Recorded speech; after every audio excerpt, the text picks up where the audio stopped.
Sharing the Power, a Voter's Voice special, is brought to you in part by the Denton Appleton Baldwin Fund and by members like you. Thank you. To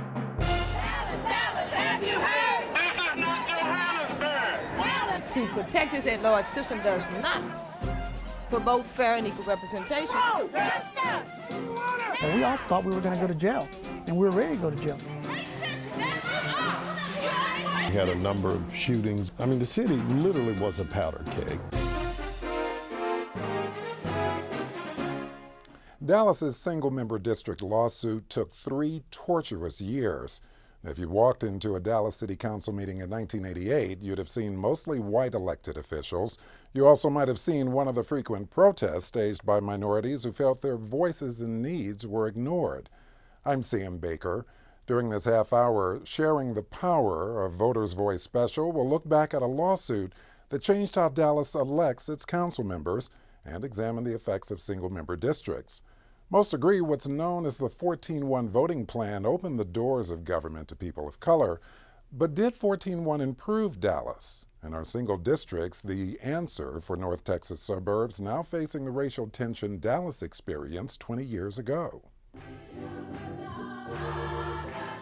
In the late 1980s, blacks and Hispanics made up half of the population in Dallas, but around the council table at City Hall, they held only a quarter of the seats.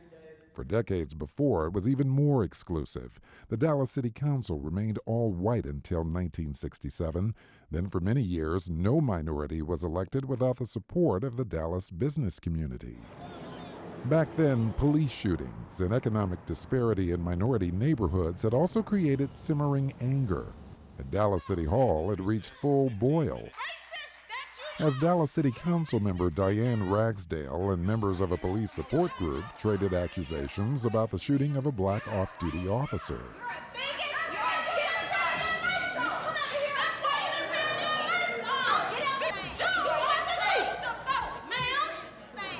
6 years before Ron Kirk would become the first black mayor of Dallas, racial tension shut down almost every council meeting.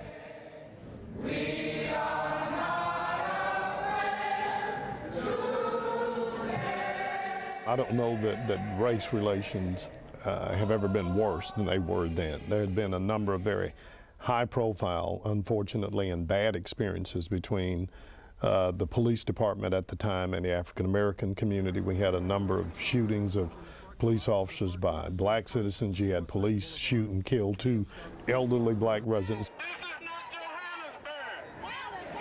I mean, the city literally was a powder keg.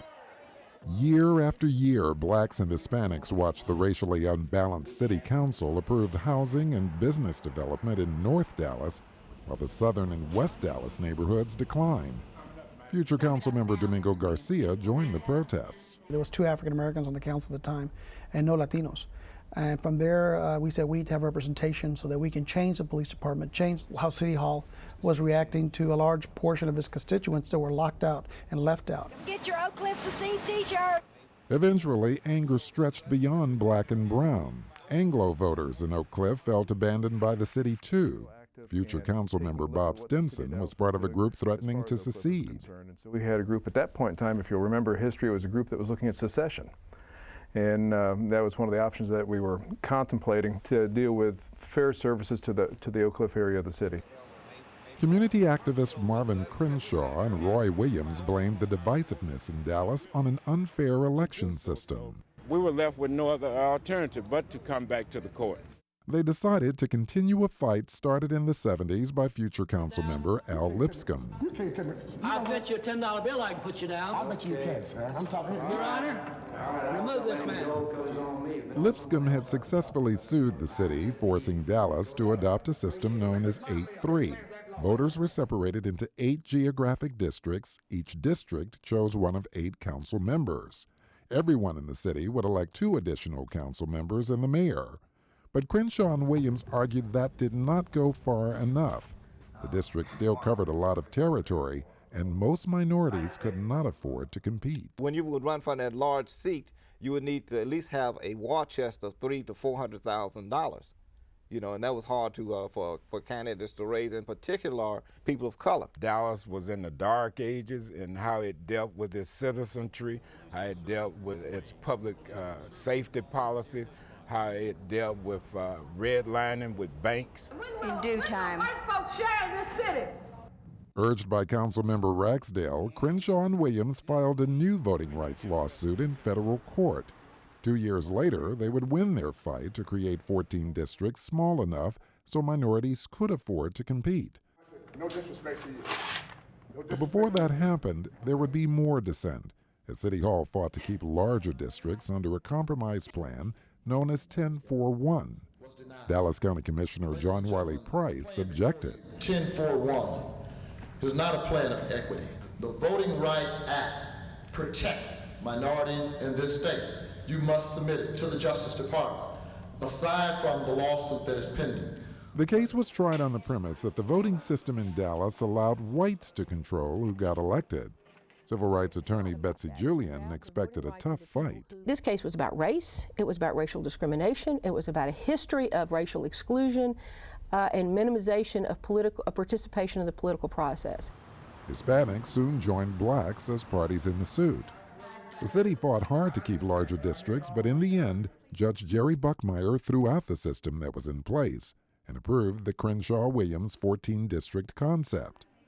In November 1991, the two activists witnessed Dallas voters elect 4 African Americans, 2 Hispanics, and 9 whites, including the mayor. And we broke everything down to where all of us could participate in it. 14-1 changed that whole dynamics of Dallas. That means the business establishment had to readjust itself. They had to come with a new playbook. This is what it was all about, that White North Dallas was not picking the representatives for the African American and Latino communities. Today, supporters of 14-1 see a dramatic difference in how Dallas divides its resources. In South Dallas, as well as North, there are new houses, streets, rail service, and libraries.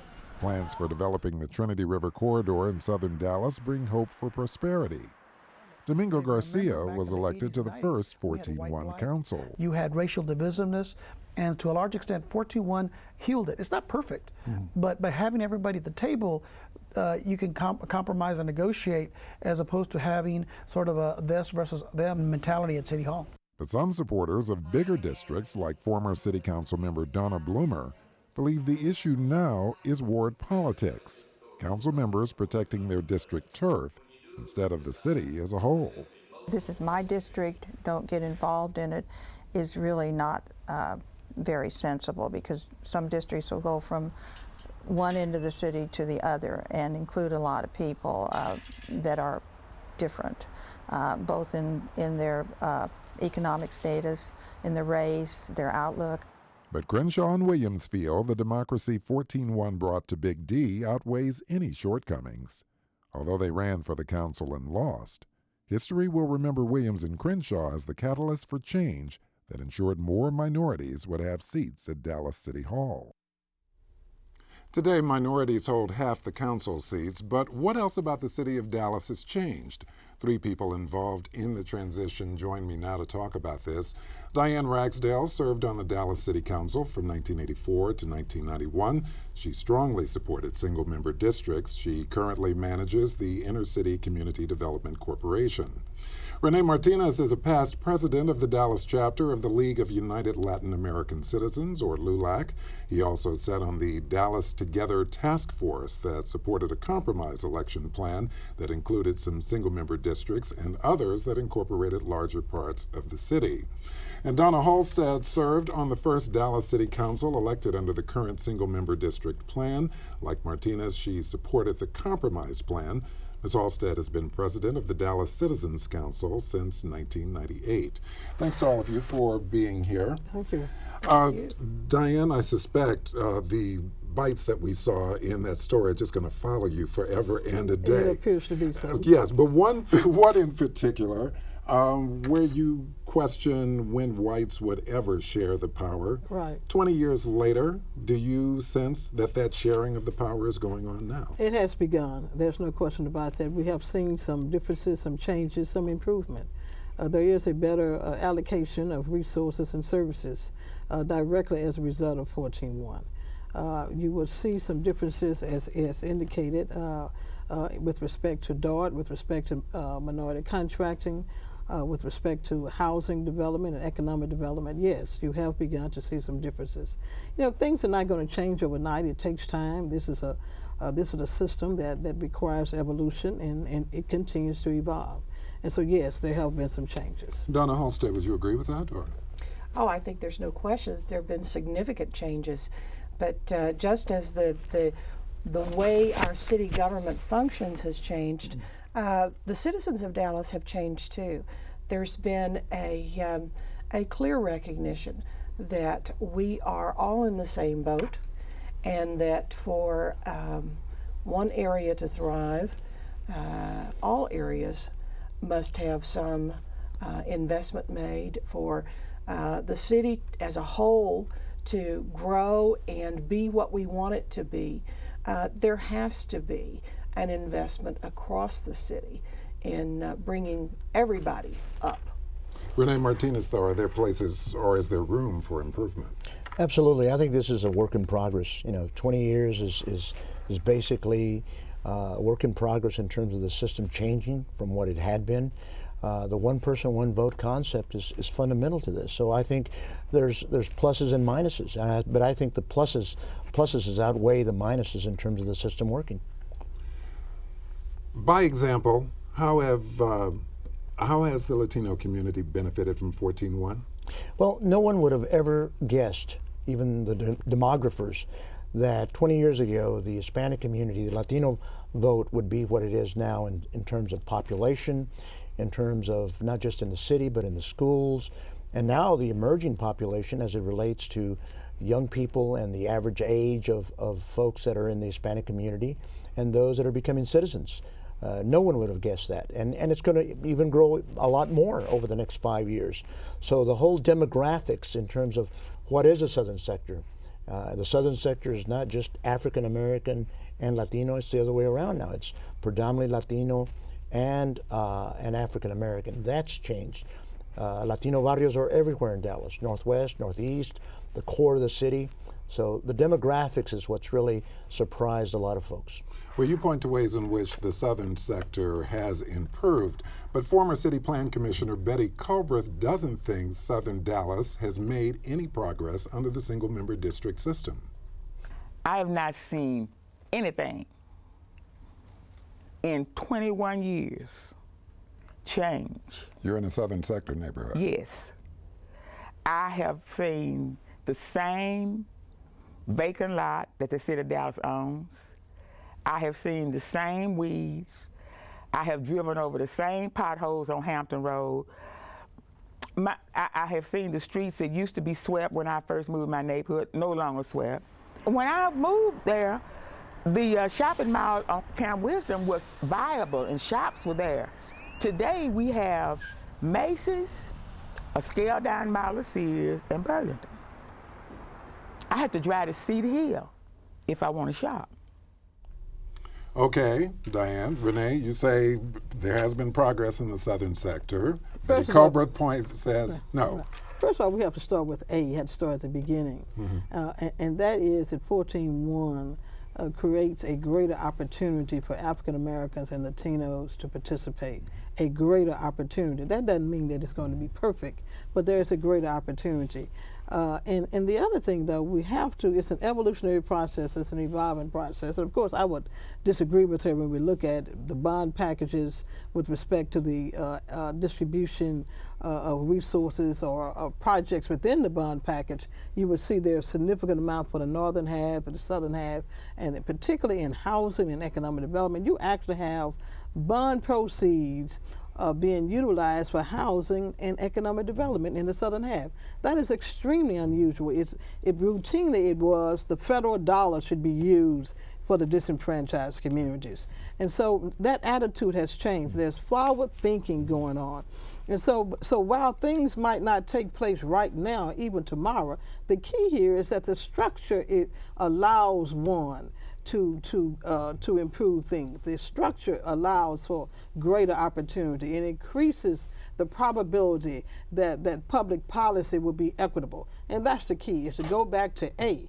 Not that things are going to change immediately, but the structures in place which allows for more equitable resources. Access to the system, Sam, also, in terms of bringing those services closer to the folks in the community. Right. And that was a whole premise, part of the premise of single-member districts, that folks in certain parts of the community, specifically Latinos and blacks, did not have access to that system to provide those services. Right. So again, it's a work in progress. It's going to take time. Right. The quality of candidates that are going to be elected is another issue. And so it's going to be a matter of time. But I think also Betty makes a leap that is that many of us would have trouble with, and that is that somehow 14.1 was going to be the answer to all issues facing the southern sector. And I never heard any of the activists who were involved suggesting that simply by changing the shape of the districts, we were going to heal all the wounds in the southern sector.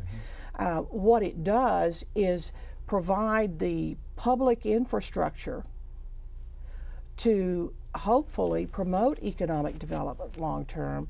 It changes the mindset at City Hall so that people understand that there is a role for government to play in promoting economic development in underserved areas, that there is a partnership there that must exist in order for us to jumpstart projects in the southern sector. So I think to have taken the leap that Betty took really is outside what anyone expected 14.1 to do. When you, I'm sorry, when you look at 14.1, and I think it's, and just to say it in another way, it's a system that promotes inclusion and not exclusion.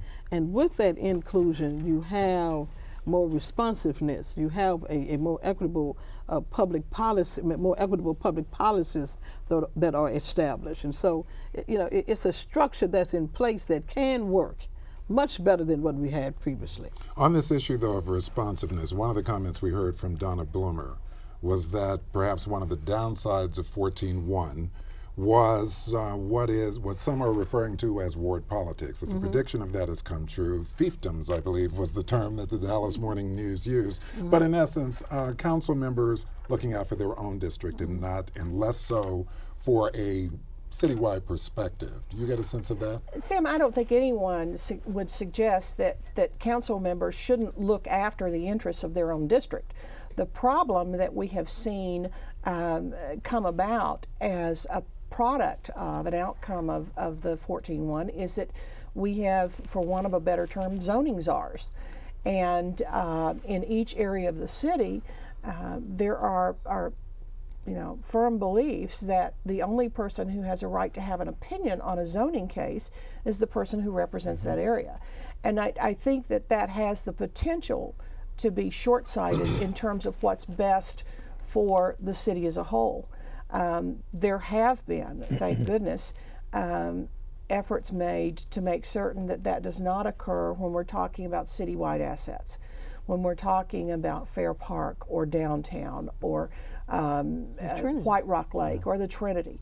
But when we're talking about individual development, we do tend to have a system in place that is, for want of a better term, zoning czars.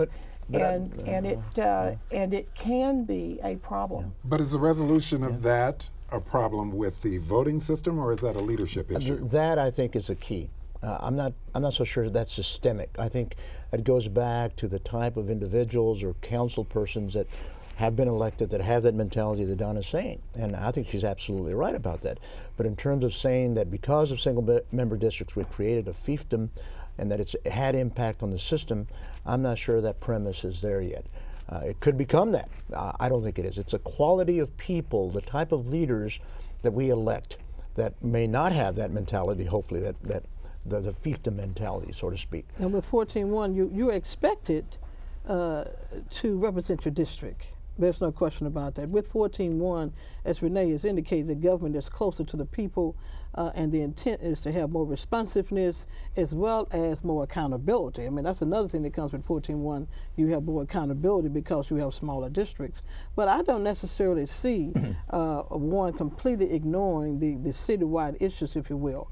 The other thing, though, and I think Mayor Leopard is evolving into this, that when you have a strong mayor with a good personality, is what I'm saying, whereby he or she needs to be able to pull people together and to create that type of citywide thought process. But the key, though, you have different districts, you have different slices of the pie.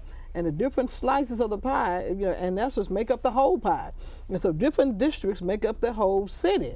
And that's what has happened, along with the fact that the mayor has to step forward and say, give me some priorities, let's work together on them, and to provide that leadership as well. And that's why we didn't go to all single member districts. We wanted a citywide person who is the mayor, who can provide the leadership through personality, if you will, to in essence say we can come together, let's come together on these various issues. And he's moving toward that. And with that, we'll have to end it right there. Thank you all for joining me.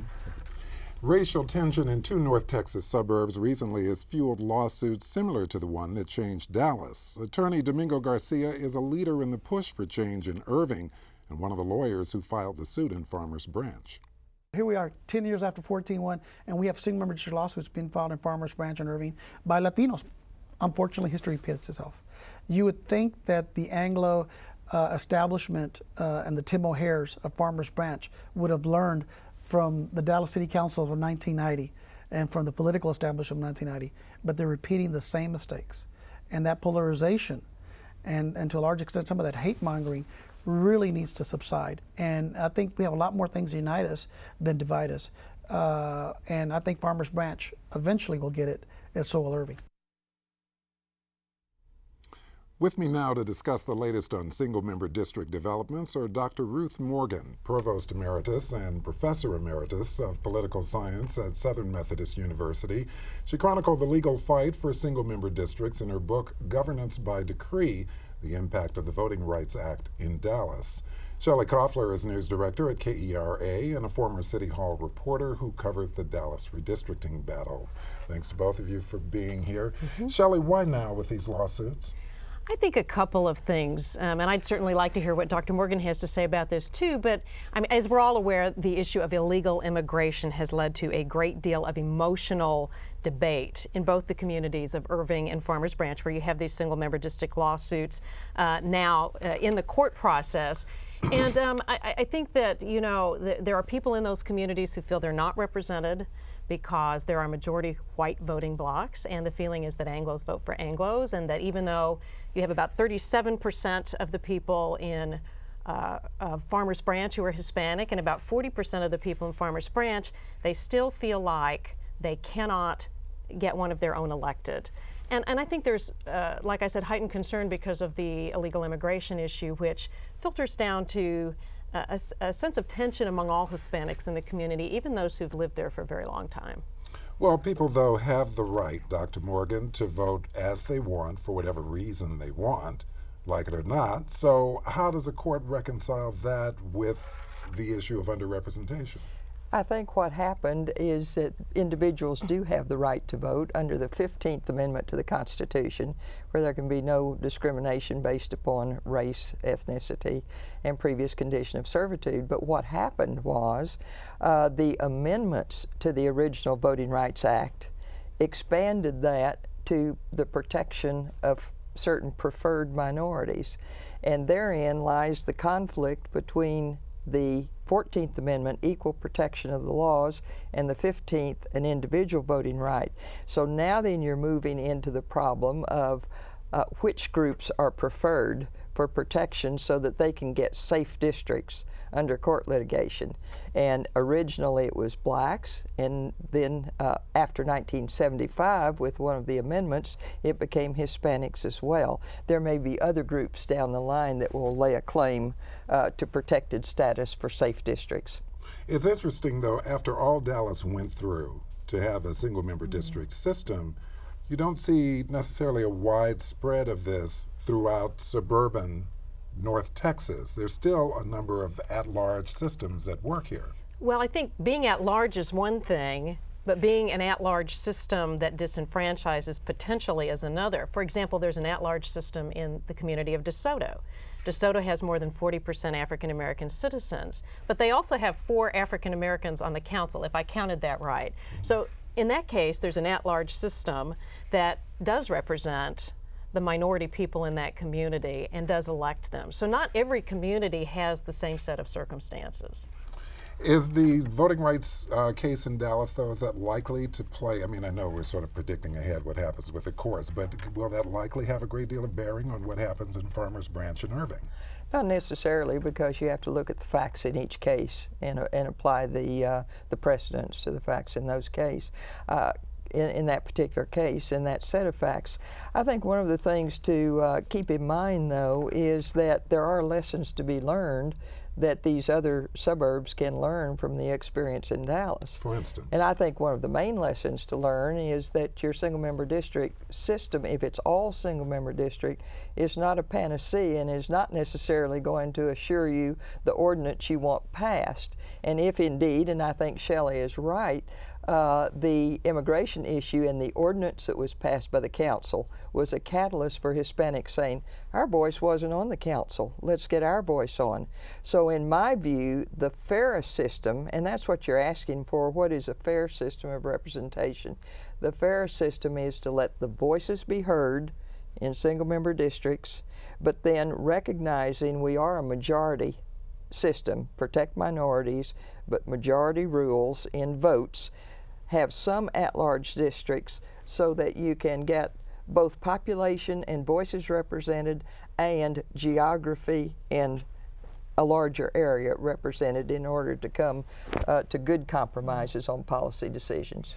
I would say if you're going to look at what's to come in the very near future, kind of 2 things. Even as we're taping today, we're aware of a school district single-member district school district lawsuit that's going to be filed. So not just cities, but school districts. Many of them will experience this phenomenon. And one of the attorneys in the Irving case told me when we get the 2010 census numbers, it will become so much less expensive to file these suits because we'll have the demographics in front of us that you're going to see more of them. Are we likely to see even a change maybe in Dallas, Dr. Morgan? Because we certainly have a growing Hispanic population in the city, which may invite redrawing lines there. So would it mean a tweaking of 14.1 or even a shift of balance of power? You are going to continue to see considerable turmoil both in terms of litigation and perhaps in terms of congressional statutory law being changed as time passes. The 2010 census is going to be a very significant one because there was a radical change in the 2000 census that I don't think the litigation and the precedents have quite caught up with the change there. There are now 126 different options you can check to identify your own race. And that does not coincide with the 4 options that you have under the Voting Rights Act. And so you see the difficulties there. And so as time passes, as more groups make claims for preferred status, you're going to continue to see litigation. And it will not necessarily follow the current litigation patterns. And with that, we have to end it right there. Thanks to both of you for being here. And a series of news stories on single-member districts is also being broadcast on KERA Radio. Now, for more information, go to our website, kera.org, under Voters' Voice.